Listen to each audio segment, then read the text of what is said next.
Iya, itu kan ada ya saya lagi banyak berkomunikasi, banyak belajar dengan para ulama-ulama hebat.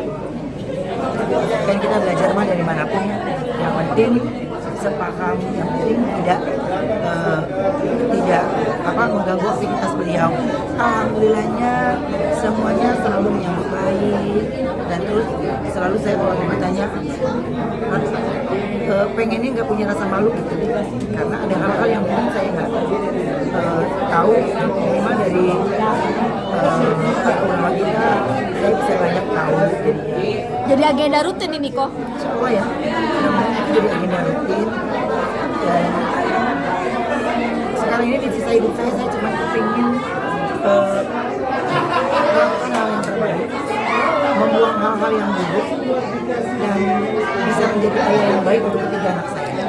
Kok kerinduan apa sih artinya akhirnya mengundang ustadz-ustadz ke rumah, membuat ini jadi agenda lanjutan sendiri seperti apa kok yang dirindukan? Kalau aku yang dirindukan itu siraman-siraman rohani yang tiada henti, masukan-masukan, terus hal-hal yang banyak yang ingin saya tanyakan yang mengganjal di hati, tapi bisa terjawabkan semuanya di ketika kita lagi bertemu dengan Habib atau dengan para ustadz gitu. Jadi ya kalau lagi di sebelah mereka tuh saya nggak berhenti terus bertanya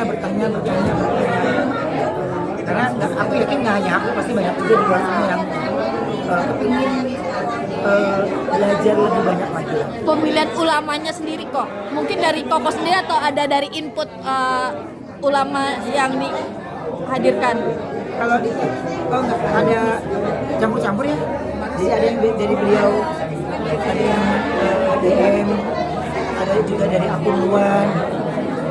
Karena keluarga, jadi ya saya pun walaupun di DM tapi tidak mengganggu aktivitas. Oh, ini sibuk terus, kemarin juga sempat sakit dan masih pengen banyak belajar agama juga. Apa sih kok yang bikin menarik hati dari pribadi diri sendiri? Ya Allah baik banget. Sampai sekarang ini saya masih dikasih rezeki, masih dikasih sehat gitu. Jadi kalau saya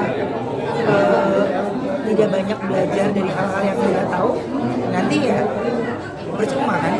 Saya nggak mau hanya di agama di sebuah KTP doang ya. Tapi minimal saya punya bekal untuk diri saya. Saya punya bekal yang sudah saya siapkan tanpa merugikan orang lain. Menguras energi, tenaga sampai sakit, maintenance-nya gimana kok? Ya lu punya sekeliling yang sehat. Kalau sekelilingnya sehat, ya pasti akan sehat.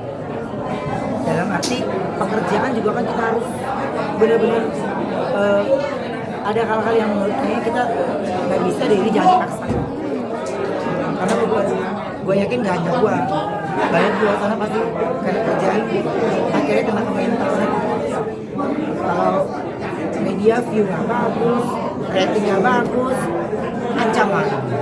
Ya kan? Jadi saya lagi pengen terlepas dari hal-hal yang membuat saya menjadi banyak hal yang menurut saya ini udah nggak boleh ada di pikiran gue lagi, nggak boleh. Jadi harus Halo guys, selamat malam. ini ya, saya udah dijemput anak saya ya. Terima kasih.